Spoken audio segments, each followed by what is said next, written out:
Bacaan dari kitab Yeremia. Beginilah firman Tuhan. Sungguh, waktunya akan datang bahwa aku menepati janji yang telah kukatakan kepada kaum Israel dan kaum Yehuda. Pada waktu itu, aku akan menumbuhkan tunas keadilan bagi Daud. Ia akan melaksanakan keadilan dan kebenaran dalam seluruh negeri. Pada waktu itu, Yehuda akan dibebaskan, dan para penduduk Yerusalem akan hidup dengan tentram. Dan dengan nama inilah mereka akan dipanggil Tuhan Keadilan Kita. Demikianlah sabda Tuhan.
Bacaan dari surat pertama Rasul Paulus kepada jemaat di Tesalonika. Saudara-saudara, semoga Tuhan menjadikan kamu bertambah-tambah dan berkelimpahan dalam kasih satu sama lain dan dalam kasih terhadap semua orang, seperti kami pun menaruh kasih kepadamu. Semoga Ia menguatkan hatimu, supaya tak bercacat dan kudus di hadapan Allah Bapa kita pada waktu kedatangan Yesus Tuhan kita bersama orang kudusnya. Akhirnya, saudara-saudara, demi Tuhan Yesus, kami meminta dan menasihati kamu. Kamu telah mendengar dari kami bagaimana kamu harus hidup supaya berkenan kepada Allah. Hal itu memang sudah kamu turuti. Tetapi, baiklah kamu melakukannya lebih bersungguh-sungguh lagi. Kamu tahu juga petunjuk-petunjuk mana yang telah kami berikan kepadamu atas nama Tuhan Yesus. Demikianlah sabda Tuhan.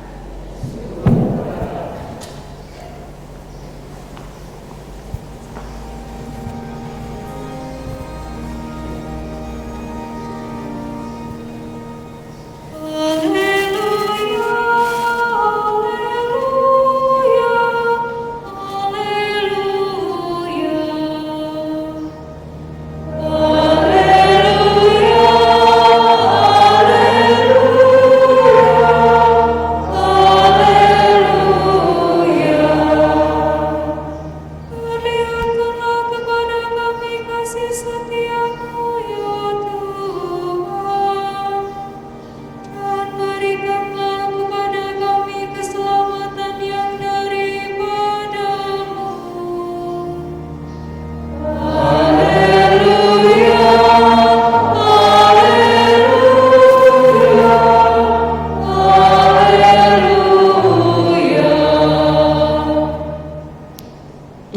Tuhan bersamamu.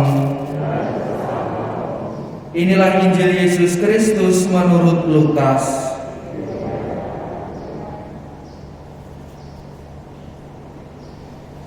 Sekali peristiwa, Yesus berkata kepada murid-muridnya, "Akan tampak tanda-tanda pada matahari, bulan, dan bintang-bintang.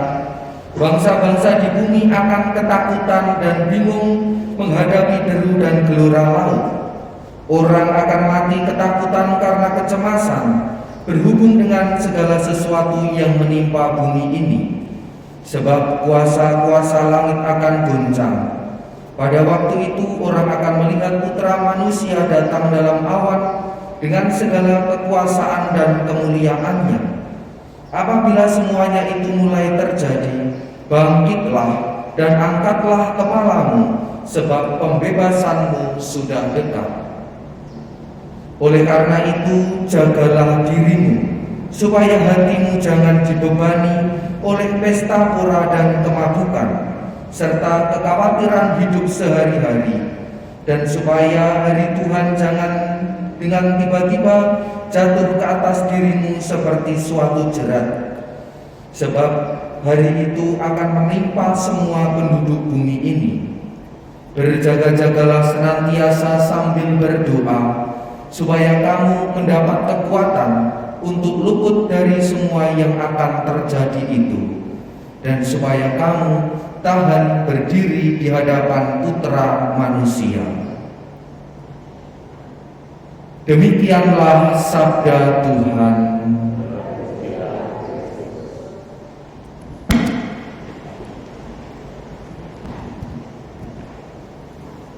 Saudara-saudari yang terkasih dalam Kristus, hari ini kita memasuki Minggu Advent, dan seperti yang sudah saya katakan tadi, arti dari Advent, Adventus itu adalah menunggu, menantikan, dalam arti adalah menunggu dengan penuh harapan dan kegembiraan akan kedatangan Tuhan Yesus Kristus. Kita diajak untuk menunggu dengan penuh harapan dan kegembiraan. Tetapi Injil yang ada, yang kita dengarkan tadi, justru Yesus itu mengatakan bahwa kamu akan mati karena ketakutan, kamu akan mengalami ketakutan. Maka berjaga-jagalah, siap-sialah, siap sedialah, dan berdoalah.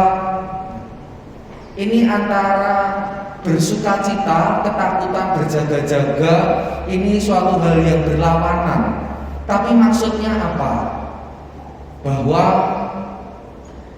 seperti seorang ibu yang diberitahu bahwa ia sedang hamil, terutama hamil anak pertamanya, tentu ibu itu akan merasa gembira.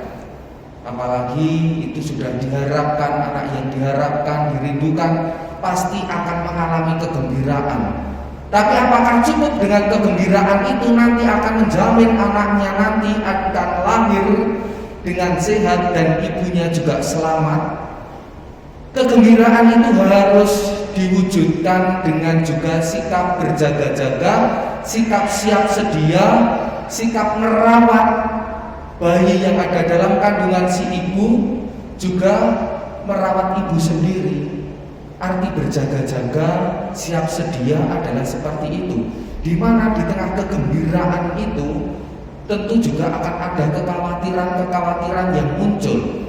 Di tengah kegembiraan itu juga ada tanggung jawab yang harus dilakukan, segala sesuatu yang harus dipersiapkan supaya nantinya kegembiraan itu menjadi lengkap, kegembiraan itu menjadi sempurna ketika sang bayi itu lahir ke dunia dengan selamat, si bayi dan ibunya. Inilah yang diharapkan kepada kita, bahwa kita diberitahu bahwa Tuhan Yesus akan hadir. Advent ini adalah menantikan kehadiran Tuhan, dan nanti kehadiran Tuhan akan kita rayakan pada hari raya Natal. Maka kita pada saat ini diajak untuk menunggu dengan gembira, tetapi dengan gembira saja itu tidak cukup, perlu juga berjaga-jaga. Dalam Injil dikatakan, jagalah dirimu, supaya hatimu jangan dibebani oleh pesta pora dan kemabukan serta kekhawatiran hidup sehari-hari. Ini sama yang terjadi atau sama dengan bacaan Injil tadi pagi, di mana kita diajak untuk menjaga diri supaya hati kita tidak dibebani, hati kita tidak jatuh ke dalam kekhawatiran, tidak jatuh dalam kecemasan, kesedihan, apalagi jatuh dalam godaan dan dosa. Karena Tuhan tahu, Tuhan Yesus tahu hati manusia itu sumber segala sesuatu yang diungkapkan oleh manusia itu. Kalau hatinya itu baik, tentu yang diungkapkan itu segala sesuatu yang baik. Kalau hatinya itu kurang baik, yang diungkapkan juga mungkin kurang baik. Kalau hatinya itu sedih, tidak hanya perkataan, tidak hanya tindakan, dari wajahnya saja mungkin sudah kelihatan wajahnya murung, wajahnya tidak ceria dan lain sebagainya. Kebalikannya, ketika hatinya ini sedang gembira, itu sudah terlihat dari wajahnya, dari matanya. Maka dari itu jagalah hati, karena dari hatilah muncul segala yang baik, tetapi juga dari hati pula muncul segala yang jahat. Dan kita diajak untuk menjaga diri supaya hatinya tidak terbebani. Apa yang ada dalam hati, kerap kali manusia, mungkin juga tidak semua, hati manusia itu dipengaruhi oleh segala sesuatu yang ada di luar dari dirinya. Ketika ada orang yang mengecewakan, hatinya menjadi sedih, hatinya menjadi jengkel. Ketika ada sesuatu yang tidak mengenakan, maka hatinya bisa berubah seketika juga. Ketika ada sesuatu yang menyenangkan, maka hatinya juga bisa menjadi senang. Maka juga ketika hati ini diisi dengan segala sesuatu yang baik, maka dengan harapan hati ini, yang ada dalam hati ini adalah juga sesuatu yang baik. Ketika hati ini juga diisi selalu dengan hal-hal yang negatif, maka yang keluar adalah negatif. Tidak mungkin teko itu kalau isinya kopi dituangkan lalu menjadi susu. Isinya kopi dituang juga akan menjadi kopi. Isinya air putih dituangkan juga akan tetap menjadi air putih. Maka dari itu jagalah hati, supaya hati kita tidak jatuh ke dalam kecemasan, kesedihan yang berlebih, apalagi terhadap dosa. Supaya kita bisa menjaga hati ini, maka kita juga diajak untuk berjaga-jagalah senantiasa sambil berdoa. Jadi Yesus juga mengingatkan supaya kita berdoa dan juga berjaga-jaga. Berjaga-jaga terutama akan hal yang membahayakan. Pada saat ini yang membahayakan terutama berkaitan dengan iman, itu yang pertama adalah subjektivitas iman. Gereja Katolik punya iman yang harus diimani, harus dipercaya dan juga harus dilakukan. Misalnya kerap kali saya mendengar orang mengatakan, Romo, saya tak mengaku dosanya itu nanti saja. Nanti toh kalau saya hari ini berdosa, nanti setelah itu besoknya saya juga melakukan dosa yang sama. Jadi saya tidak usah mengaku dosa saat ini, saya kumpulkan saja, nanti saya akan kapan-kapan kalau saya sudah tidak melakukannya lagi. Lalu saya juga menjawab, ya kalau begitu kamu hari ini juga tidak usah mandi. Toh nanti hari ini mandi, nanti juga berkeringat lagi, nanti juga kotor lagi. Sekalian saja tidak usah mandi 1 tahun gitu. Lalu setelah itu nanti tidak usah ngapa-ngapain, atau nanti kalau sudah mau mati saja itu kan dimandikan. Lah mandinya itu saja. Kan juga sama. Ini sudah, nanti kamu mandi hari ini, nanti juga berkeringat lagi, kotor lagi. Besok mandi lagi juga berkeringat lagi, kotor lagi.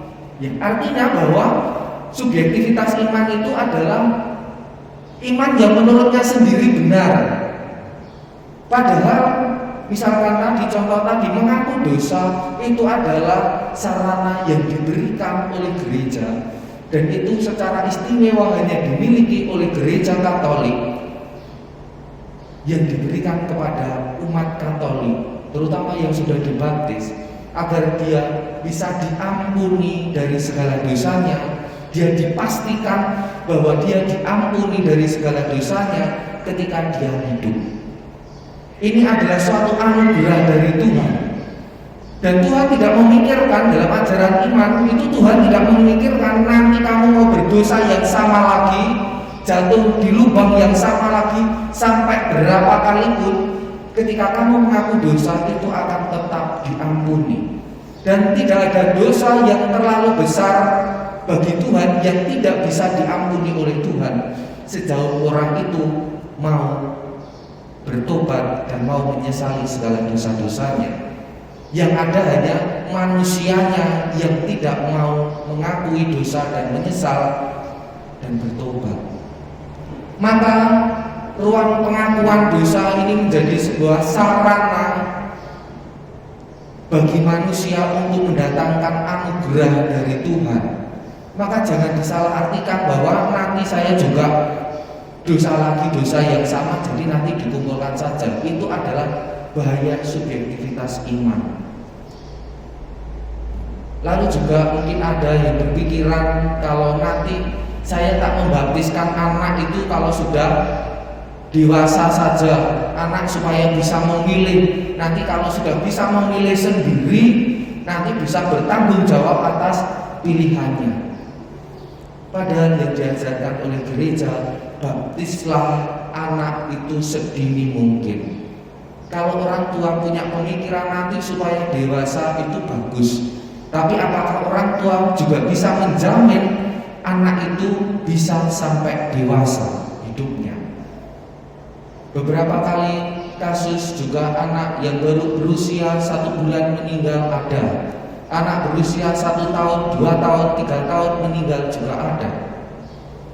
Yang intinya bahwa kalau orang terkena kotoran pada hari ini ketika dia masih kecil, nanti membersihkannya nanti saja seminggu lagi kalau dia sudah besar atau berapa tahun lagi sudah besar. Kalau memang kotorannya adanya sekarang, ya mari sesegera mungkin dibersihkan. Itu adalah soal perumpamaannya yang diberikan oleh gereja, baptislah anak sedini mungkin.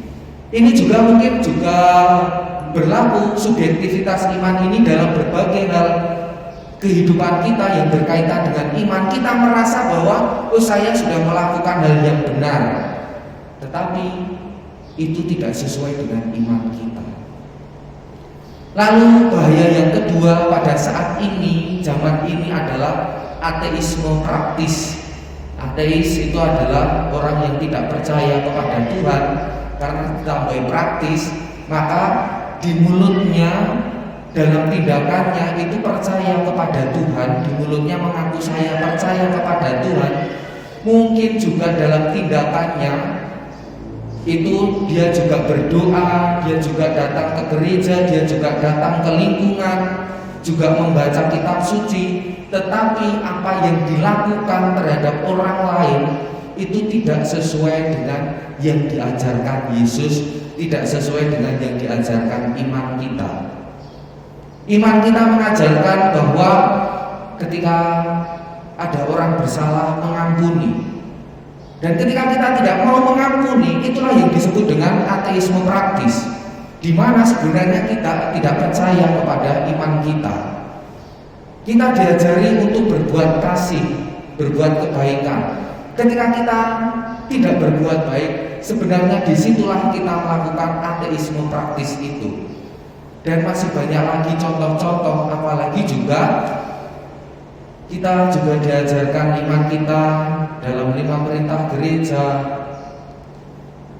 Kita merayakan misa seminggu sekali, atau juga misa hari raya yang disamakan dengan hari Minggu, yang mungkin juga sekarang bisa dilakukan secara online. Tetapi kadang juga ada, yang penting saya Katolik, saya tidak perlu pergi misa, saya tidak perlu berdoa, saya Katolik sudah puluhan tahun. Ngakunya Katolik tetapi tidak mau berdoa, tidak mau berkumpul, bersatu di dalam doa, itu juga sebuah bentuk ateisme praktis. Masih ada banyak bentuk-bentuk contoh dari ateisme praktis yang mungkin dilakukan oleh umat Katolik pada saat ini. Maka mari kita berjaga-jaga terhadap bahaya-bahaya iman yang senantiasa mengancam hidup kita.